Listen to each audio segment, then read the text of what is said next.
Apple introduced their new lineup of iPhone 17 devices and some other improvements to the Apple Watch and also AirPods yesterday. As I've had a little bit of time to think about it, I think it's interesting to look at what these improvements were. These are a lot of engineering improvements, but not really, again, any real game changers from a product standpoint. So where's the product velocity for Apple? And the truth is they're losing a lot of momentum in almost every business except for the iPhone. The iPhone's holding up pretty well right now.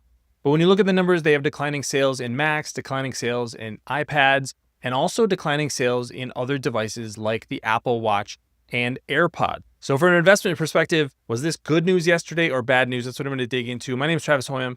Thanks for watching Asymmetric Investing. Please subscribe here on YouTube for all my content. And thanks to this video sponsor, The Motley Fool.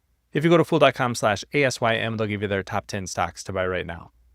First of all, let's look at what Apple actually announced yesterday. I'm just going to run through these really quickly. This is the AirPods 3. The biggest thing that they announced with this product, we scroll down a little bit, is translation. So this is basically live translation. You can have somebody speak a different language to you. You can hear in your native language in your ears. And then they have a way to translate what you're saying to text on your iPhone. So a really interesting feature they can add there, something that Android devices have had for a while now. So it's not like Apple's really the only one doing this, but a nice addition for something like the AirPod Pro. They also updated the 3 watches, so the Apple Watch SE, the Apple Watch Ultra 3, and Apple Watch 11. So used a lot of terminology like groundbreaking health insights. These are upgrades, and there are some interesting new sensors and ways they're looking at things like hypertension. But again, do these 3 products and the AirPods really move the needle for Apple? I don't think there's a whole lot that these products can do that other products couldn't, that customers are going to run out and spend between $200 and $700 on these products. But then you have the iPhone.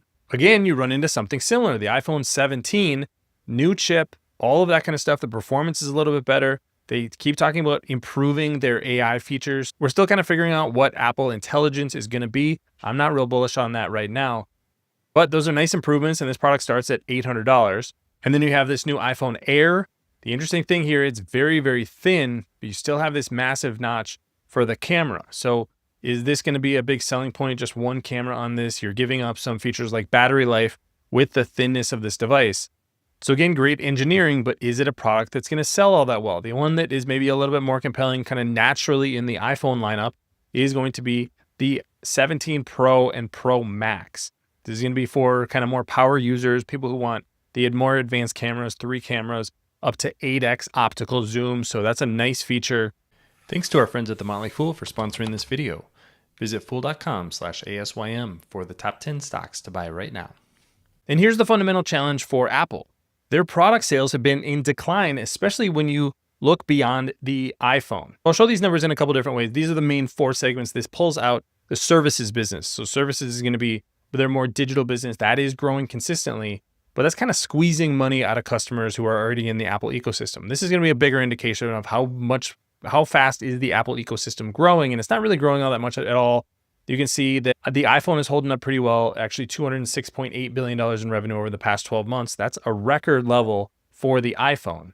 Well, let's pull out the iPhone from these numbers, and you can see this is where the real challenge is.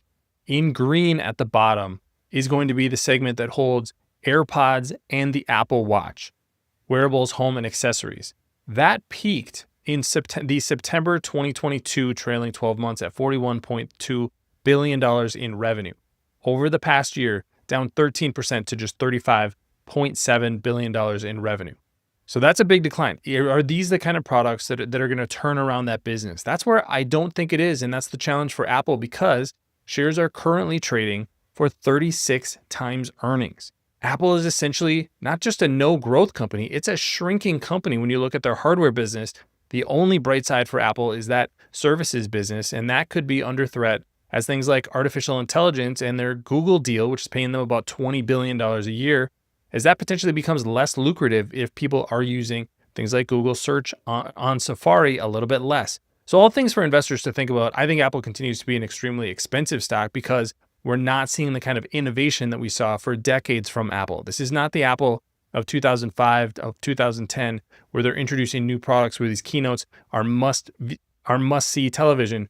They're not really all that exciting at all. I watched the entire thing yesterday, didn't come away really compelled to buy any new Apple products, despite the fact that I'm in the Apple ecosystem. So something to think about for investors, but let me know what you thought about all the announcements from Apple yesterday. Leave your comments in the comment section below. Don't forget to subscribe to Asymmetric Investing. Thanks for watching, everybody. See you here next time.